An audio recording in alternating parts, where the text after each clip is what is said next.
Hi, my name is Marianne Sigler, and this is my persuasive speech of smoking. The American Cancer Society has stated that smoking is the single most largest preventable disease and premature death. And yet 45 million people still smoke. And this time last year, I was included in that 45 million.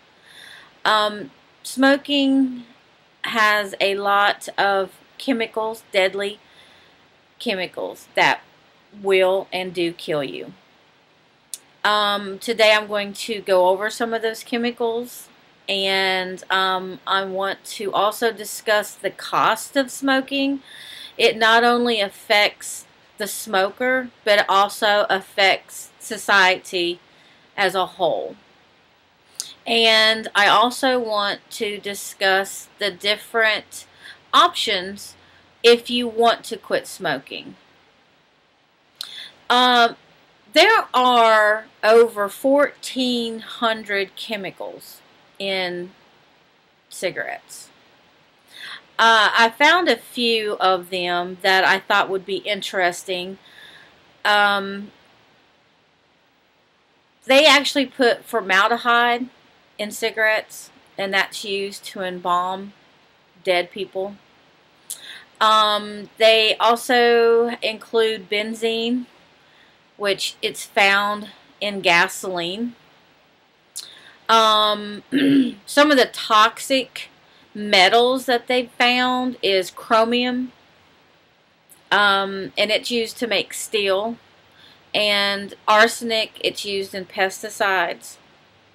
Lead, it was once used in paint, which is no longer used in paint, but they're still putting it in our cigarettes. There's some poisonous gases that are in cigarettes as well. Carbon monoxide, and that's found in car exhaust. Hydrogen cyanide, it's used in chemical weapons, and butane, and that's in lighter fluid. So you can see just by the few chemicals that I have discussed with you how deadly they are, and you're ingesting them every time you smoke. They are going in your body. They're going into your lungs. This is why it's so important to educate people about what is going into a cigarette. I want to go over some of the costs with you. An average pack of cigarettes is $5 to $6 a pack. If you smoke a pack a day, let's say you smoke a pack a day and it's $6. 6 times 7 is 42. $42 a week. That is a full tank of gas. Over a lifetime of, let's say, 30 years of smoking, that could come to an amount of $72,000. You could buy a house, or a fantastic down payment on a house, a couple of cars, put your child through college, refurnish your entire home with $72,000. I hate the thought of how much money I've wasted on cigarettes. It also costs society as well. The Center for Disease Control has some data in regards to the costs of smoking.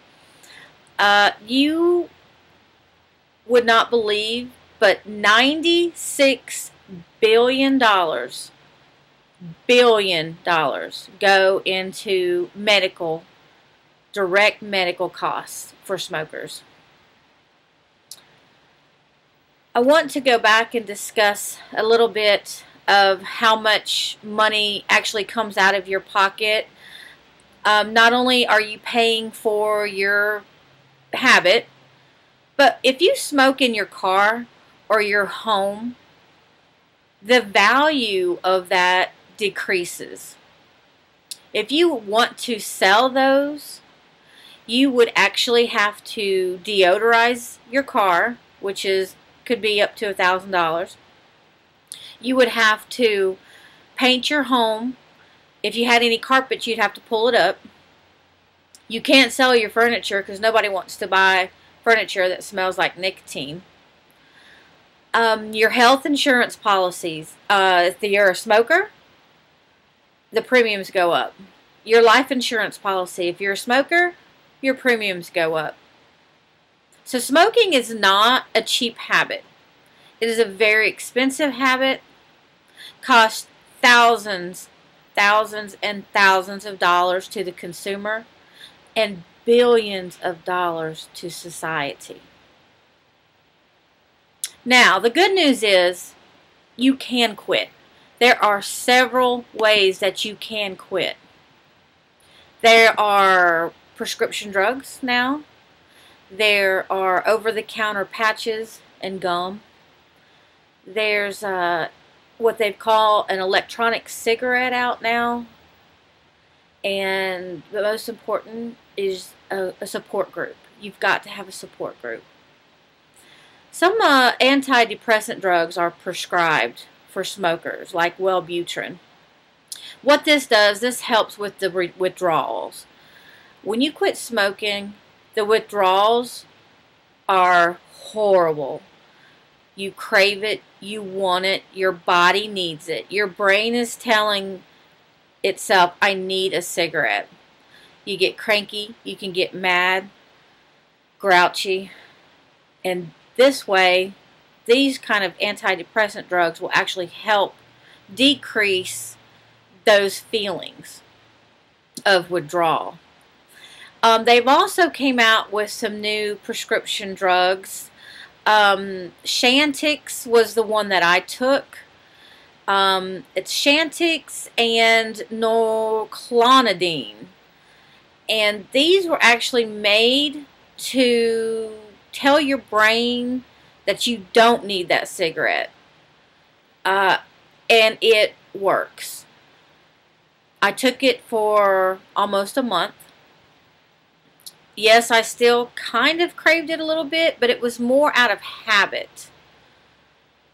And with the Chantix and with my support group, because I told my friends, I told my family, and I told my biggest supporter, my daughter, that I was quitting, and they held me accountable. They supported me. They were there for me. And no matter how you choose to quit, whether it's with prescribed medication or if it's over-the-counter patches and gum or the e-cigarettes, you have to have a support group to help keep you focused, to keep you on the path of not going back to smoking. Because smoking is almost as worse as a heroin addiction or a cocaine addiction.